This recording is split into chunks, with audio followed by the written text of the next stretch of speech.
छोटू।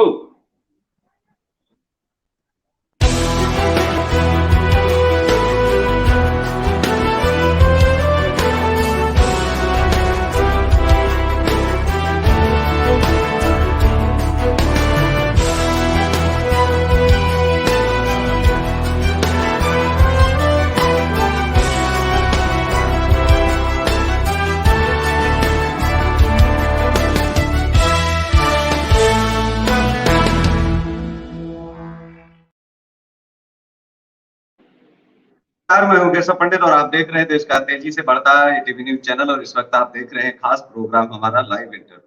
और हमारे साथ में आज खास मेहमान है राकेश अवस्थी जी, जो शाहजहांपुर के खुदागंज से जुड़े हैं, सामाजिक कार्यकर्ता हैं, राजनीतिक विश्लेषक है। बहुत बहुत स्वागत है राकेश साहब आपका। जी नमस्कार। कितने वर्षों से समाज सेवा कर रहे हैं, सामाजिक कार्यकर्ता हैं, और इसके साथ आप अपना जो है परिचय हमारे दर्शकों को भी अपना दें।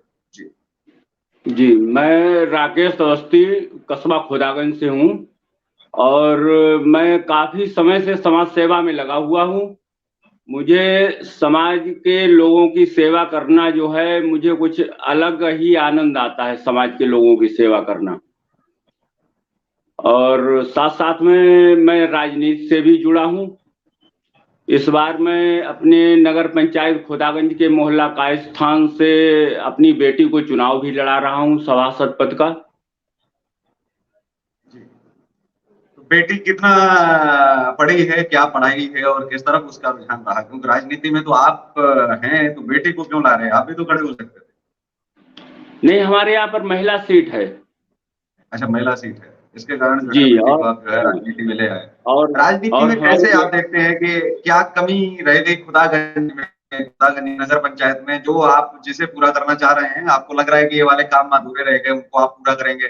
कौन कौन से काम? क्योंकि आप जनता को जानते हैं, फिर जनता के काम भी जानते हैं, फिर अपने क्षेत्र के और अपनी पंचायत के आपको पता भी होंगी खामियां की क्या क्या है। मैं ये जानना चाहता हूँ कि क्या क्या खामियां हैं। वो बिजली देर आने से लेकर के, लाइट बिल की समस्या से लेकर के, एजुकेशन से लेकर के, चिकित्सा से लेकर के, किन किन खामियों को आपने आज तक देखा है जिनको लेकर के आप राजनीति में उतरे हैं?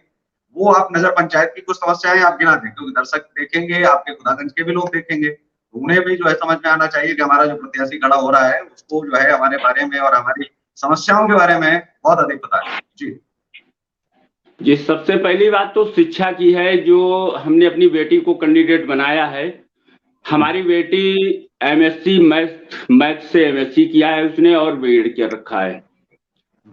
तो सबसे पहली बात तो शिक्षा की है। हमारे यहाँ पर शिक्षा का बहुत बड़ा अभाव है। दूसरी बात, भ्रष्टाचार जो है हमारी नगर पंचायत में चरम सीमा पर है।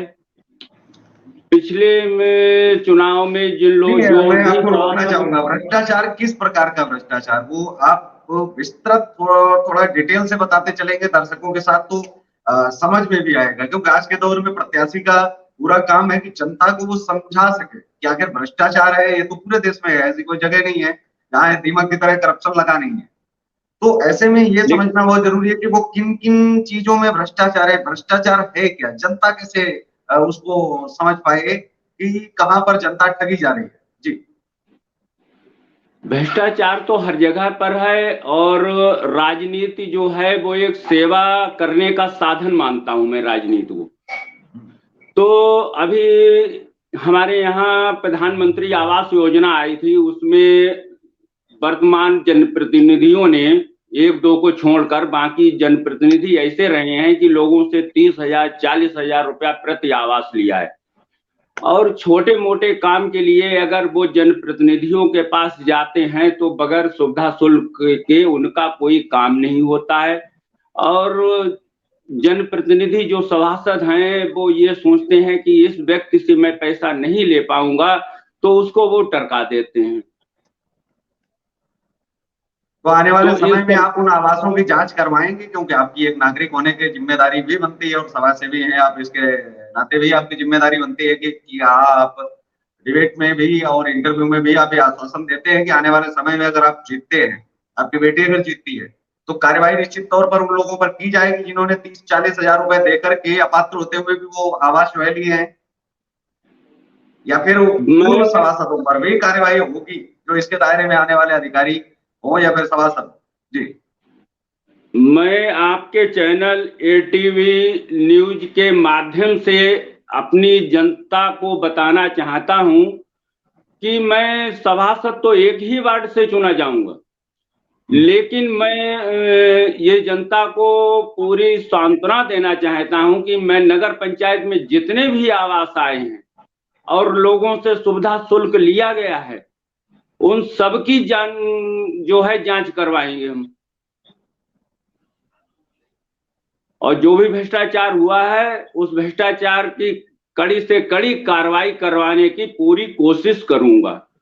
मैं नगर पंचायत खुदागंज की जनता को ये महसूस नहीं होने दूंगा कि मैं हर बार की तरह इस बार भी ठगा गया हूं।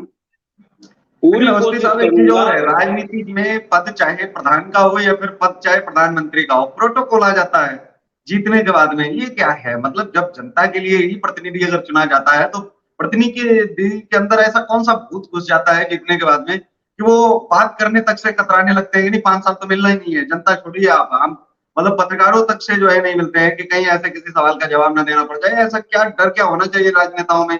अगर राजनीति में आ रहे हैं तो मुझे लगता है कि जनता को समय देना नहीं चाहिए। साप्ताहिक मीटिंगें बैठकें होती रहनी चाहिए। 5 साल में कोई मीटिंग बैठक नहीं होती है जिसमें जो है जनता और प्रतिनिधि के बीच में या जीते हुए दावेदार के बीच में वो जो दूरियां हैं वो होती चली जाती हैं और एक बड़ा आकार ले लेती है। ये भी तो एक राजनीति में खास वजह रखती है कि नहीं? जी जी बिल्कुल। जनता जो है अब सीख चुकी है, पीछे जो उसको धोखा दिया गया है जनता अब सीख चुकी है।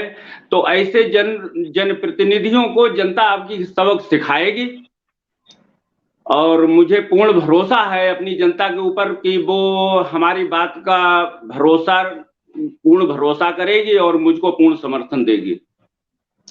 सरकारी योजनाएं जितनी भी केंद्र और राज्य की आती हैं वो गांव के आम लोगों तक नहीं पहुंच पाती हैं। उसकी एक सबसे बड़ी वजह ये होती है कि गांव के लोगों के पास दस्तावेज मौजूद नहीं है। आपने अपने जीवन में अभी तक कितने लोगों का प्रयास किया है या कभी जनता को कहा है कि अगर आपके दस्तावेज अगर आपके नहीं कंप्लीट हैं तो हम करवाएंगे? जैसे किसी का आधार कार्ड करेक्शन नहीं हुआ है, किसी का बैंक अकाउंट नहीं खुला है, किसी का पैन कार्ड नहीं बना है, किसी के पास जाति प्रमाण पत्र नहीं है, तो किसी के पास बहुत सारे जो दस्तावेज हैं वो न होने की वजह से उनको सरकारी लाभ नहीं मिल पाता है। और इसी पर जो है चाहे वो सरपंच हो या प्रधान हो, वो वापस आकर के कहता है कि नहीं साहब इनके पास दस्तावेज नहीं थे, इसके कारण जो है इनको इस योजना का लाभ नहीं मिल पाया। तो क्या ये जिम्मेदारी जीते हुए प्रत्याशी की या प्रतिनिधि की नहीं बनती है कि उस गांव में कैंप लगाया जाए या फिर कोई ऐसा व्यक्ति बिठाया जाए जो साल भर में कम से कम 6 महीने में उन लोगों के दस्तावेज पूरे कर दे? जैसे बहुत सारे गांव में लोग हैं, कन्या विवाह योजना के अंतर्गत जो पैसा मिलने वाला है तो लोगों के पास दस्तावेज न होने के कारण उनको पैसा समय से नहीं मिल पाता। तो ऐसे में क्या वो रोल जो है अवस्थी साहब को या फिर तमाम ऐसे लोग जो है उनको क्या ये नहीं प्ले करना चाहिए वहां पर? जी बिल्कुल बिल्कुल करना चाहिए। और मैं आपको आपके चैनल के द्वारा जनता को आश्वासन देना चाहता हूं कि और उनके जो भी दस्तावेज हैं हमेशा उन लोगों को योजनाओं के बारे में जानकारी दूंगा, और उनके जो भी दस्तावेज कम होंगे उनको पूरा करने की कोशिश करूंगा और पूरा करवाऊंगा। नहीं, ये जो सवाल जो मैंने आपसे किया है, क्या ये बड़ी वजह आप नहीं मानते हैं कि दस्तावेज नहीं होने के कारण ही तो मुझे लग रहा है कि वो योजनाओं में जो है उसके पात्र बन नहीं पाते हैं और ऐसे में अपात्र उसका लाभ उठा ले जाते हैं? जी, ये जनप्रतिनिधियों की कमी रहती है। जनता जिनको चुनाव जिताकर के सदन में भेजती है, उन जनप्रतिनिधियों की कमी रहती है कि वो वोट लेने के बाद में जनता को बिल्कुल नकार देते हैं और जनता के किए हुए वादे जो हैं उनको भूल जाते हैं। हारने और जीतने के बाद में एक दौर चलता है, वो चलता है रंजिश का, जो अक्सर गांव देहात नगर पंचायतों में देखा गया है और आपने भी अपने जीवन काल में बहुत कुछ देखा होगा। समाज से भी ऐसी चीजें आती रहती होंगी। जीतने हारने के बाद में ये क्या प्रत्याशियों के बीच में कि उसने वोट नहीं दिया उसके ऊपर केस करवा दो आप, इसने वोट नहीं दिया तो इसके ऊपर भी कहीं फंसवा दो आप। ये जो दौर है क्या खत्म नहीं हो जाना चाहिए? ये मतभेद क्या होना चाहिए आपस में? ये पंचायतों में क्या और पारदर्शिता की आवश्यकता है? यानी वोट अगर नहीं आपको दिया है किसी ने तो अगर वो पात्र है उस योजना का तो उसको लाभ नहीं मिलना चाहिए क्या? मतलब आप कल को जब आपके परिवार में जब ये चीज आती है तो आप तो सभी के प्रतिनिधि हैं जिस पद के आप दावेदार हैं। हमारे साथ में राकेश अवस्थी जी थे, समाज सेवी हैं और उनकी बेटी भी खड़ी हो रही है खुदागंज से और आश्वासन भी दे रहे हैं। इसी तरह से तमाम प्रत्याशी जो आकर के यहाँ पर ये भी कहते हैं कि उनको बहुत सारी चीजें करते हैं, लेकिन बाद में वही चीज वो भूल जाते हैं। तो मेरा तो ये अनुरोध रहता है कि आप वोट डालने का अधिकार है, लेकिन कम से कम जांच परख के और समझ के जो है वोटिंग करनी चाहिए आज के दौर में, क्योंकि कितनी समझ है आपके बारे में लोगों को ये भी जांचना बहुत जरूरी है, परखना भी बहुत जरूरी है कि अगर वो आपके बारे में, आपकी समस्याओं के बारे में समझ नहीं रखते हैं, अगर उनको पता ही नहीं है कि लोगों को जो योजना है वो किस कारण नहीं मिल पा रही है और कैसे मिलती है, तो ये सबसे बड़ी चीज है। इस पर ध्यान देने की आवश्यकता है और जनता को जागरूक होकर के ये पहल करनी पड़ेगी, क्योंकि अगर आप पहल करेंगे और तभी जो है अच्छे राजनेता का चुनाव आप कर पाएंगे। आपको लगेगा कि हाँ, अच्छे राजनेताओं में कैसे जो है हम अंतर कर सके, अच्छे राजनेता की डेफिनेशन भी तय हो सके।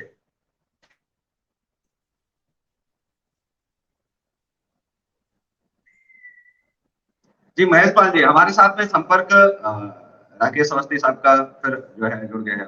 राकेश जी, तो अब यहाँ पर कैसे आप देखते हैं, क्योंकि बहुत सारे वादे तो हो जाते हैं लेकिन उनका कोई खास एफिडेविट नहीं होता है। पहले तो राजनेता ये कहते हैं कि आपसे लिखित आप ले लीजिए और हम समय देंगे और सब कुछ करेंगे, लेकिन जीतने के बाद में वो हालात बदल जाती है। उसके लिए फिर क्या करें, कैसे जनता विश्वास किस तरीके से करे, क्योंकि 75 वर्षों में 75 ईयर्स में इतनी बार दिल टूटा है ना जनता का, प्रधान से लेकर प्रधानमंत्री तक, जैसा कि मैंने कहा आपको। तो वो रवैया जो प्रोटोकॉल वाला है वो लागू हो जाता है। इस प्रोटोकॉल को तोड़ा नहीं जा सकता जनता के लिए।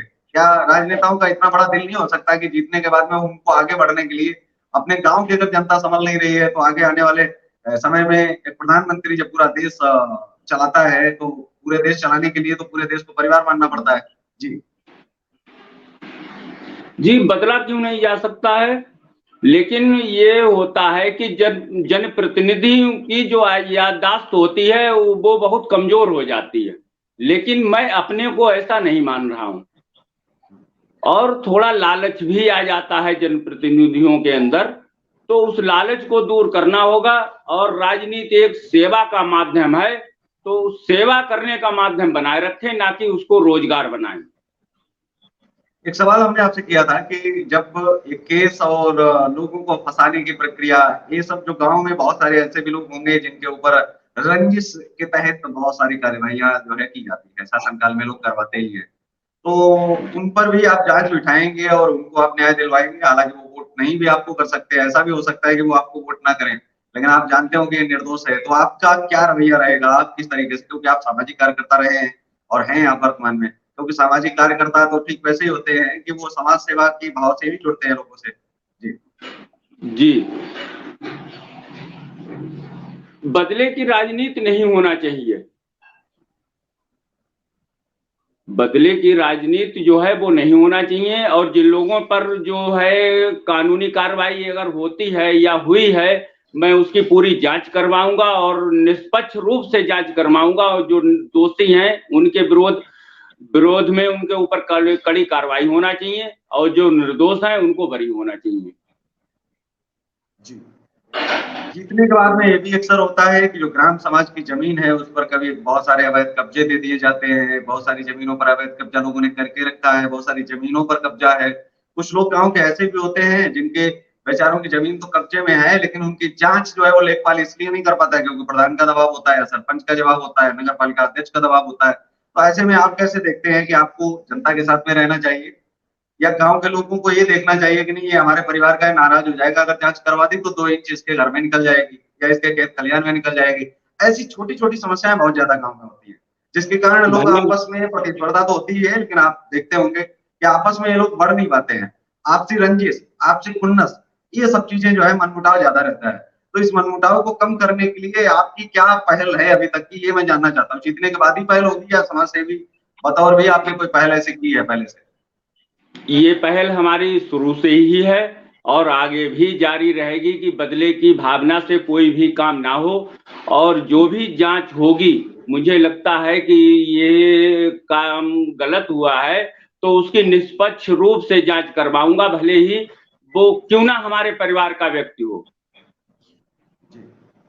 ओके, थैंक यू, शुक्रिया। लेकिन अगर आप चैनल के माध्यम से कुछ अपील करना चाहते हैं, कुछ लोगों को बताना चाहते हैं अपने एजेंडे के बारे में, अपनी चीजों के बारे में, तो आप बिल्कुल आप जो है आप बोल सकते हैं, क्योंकि मंच आप सभी का है और आप सबको मंच इसीलिए दिया जाता है कि आप जनता से जुड़ सके, जनता भी आपको सुन सके। बहुत सारी चीजें हर जगह आप नहीं बोल सकते हैं, लेकिन यहाँ आकर के आप उन्हीं चीजों को बताते हैं, तो वो बार बार कल को याद दिलाने के लिए हम भी रहे हैं इस चीज के साक्षी कि आप जो चीज बोल करके गए थे वो चीज आप आज कर पा रहे हैं या नहीं।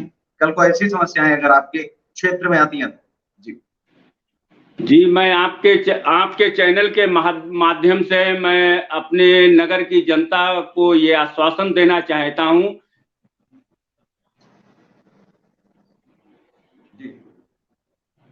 कि मैं आपके चैनल के माध्यम से अपने नगर पंचायत खुदागंज की जनता को ये आश्वासन देना चाहता हूं कि अगर मैं बोर्ड में पहुंचता हूं तो जनता के लिए जलकर माफ होगा और ग्रह कर हाफ होगा, और जो भी योजनाएं आएंगी तो जो जिसके अनुरूप योजना होगी, जिस व्यक्ति के अनुरूप, उसको उस योजना का लाभ मिलेगा। ऊंच नीच भेदभाव के बगैर मैं जनता की सेवा करता रहूंगा। और आपके चैनल के माध्यम से एक शायर की एक शायरी है, वो मैं बोलना चाहता हूं कि पीर पर्वत हो गई अब बदलनी चाहिए, इस हिमालय से कोई गंगा निकलनी चाहिए जी। सिर्फ हंगामा खड़ा करना मेरा मकसद नहीं, मेरी कोशिश है कि ये सूरत बदलनी चाहिए। मेरी कोशिश है कि ये सूरत बदलनी चाहिए। दुष्यंत जी की ये बहुत मशहूर लाइनें हैं जो लगातार जो है जब भी बड़े मंच पर लोग खड़े होते हैं तो ये दोहराते भी हैं। इसी के साथ जो है इस कार्यक्रम में बस इतना ही, लेकिन ये विश्वास रहेगा इस चैनल को भी और हमें भी कि आने वाले समय में शायद आप जो है सूरत बदलने की दिशा से आप निकले हैं। पिता और पुत्री दोनों को मेरी तरफ से तो शुभकामनाएं हैं कि दोनों लोगों को जो है आशीर्वाद जनता का मिले और जिस लक्ष्य के साथ में आप आगे बढ़ रहे हैं आप आगे बढ़े और जो वादे और जो इरादे आपके हैं उनमें पत्थर जैसा जो है वचन होना चाहिए, पर्वत की तरह अडिग हो जाओ कि ये हमें करना ही है। तो बहुत बहुत शुभकामनाएं आपको एक बार फिर से, और इस कार्यक्रम में बस इतना ही। हमें दीजिए इजाजत, नमस्कार, और आप देखते रहिए देश का तेजी से बढ़ता एटीवी न्यूज चैनल। जय हिंद, वंदे मातरम।